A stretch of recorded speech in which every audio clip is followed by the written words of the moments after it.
नमस्कार दोस्तों, स्वागत है आपका फिर से इंडी प्लस न्यूज में। दोस्तों, भारत की सेना की जितनी भी तारीफ आज हम कर सकें उतनी कम है।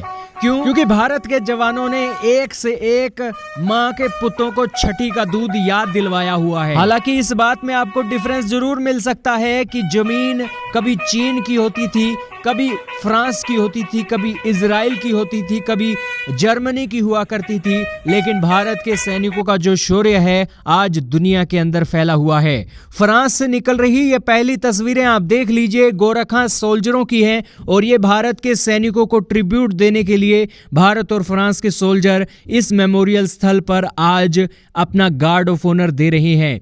ये एक तस्वीरें निकल रही हैं कि भारत के वो सैनिक जो वर्ल्ड वॉर के अंदर शहीद हो गए थे, उनको आज भी फ्रांस की सेनाएं और भारत की सेनाएं याद करती हैं। क्योंकि अगर भारत के सैनिक ब्रिटेन की सेना के अंडर वहां लड़ने ना जाया करते तो फ्रांस जैसे देश का अस्तित्व भी नहीं होता और जर्मनी जैसे देश का उस देश के ऊपर राज हो चुका होता। यही कारण है कि फ्रांस भी भारत के जवानों की तूती और भारत के जवानों का एक लोहा मान चुका है।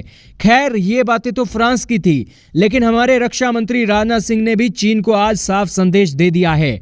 दरअसल बीते दिनों 1962 की जंग रेजंग ला के दर्रे के अंदर जो हमारे भूतपूर्व सैनिक थे, उनसे भी भारत के रक्षा मंत्री राजनाथ सिंह ने मिले हैं। उन्होंने कहा है कि हमारी जो वहां के पूर्व सोल्जर थे, उन्होंने कहा कि उनकी 13 बटालियन कुमाऊं बटालियन रेजंगला दर्रे पर मौजूद थी। अब ये 13 बटालियन के अंदर कितने जवान थे?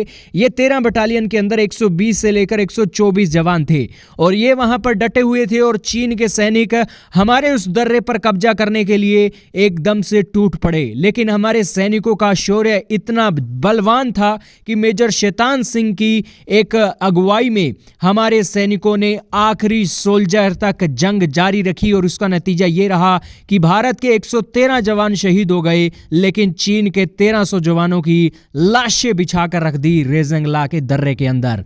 और दोस्तों, भले ही 1962 की जंग भारत और चीन के बीच में हुई हो और उसमें भारत हार गया हो, लेकिन चीन के सैनिकों की जो लाशें रेजंगला के दर्रे के ऊपर गिरी थी, उसको लेकर चीन आज भी ठंडी ठंडी आहें भरता है। लेकिन भारत के अहीर जवानों ने कुमाऊं बटालियन के अंदर हरियाणा के रेवाड़ी के अहीर जवानों ने जो शौर्य दिखाया था, उसी शौर्य का नतीजा है कि चीन का सैनिक आज भी भारतीय सैनिकों के अहीर जवानों से डरता है।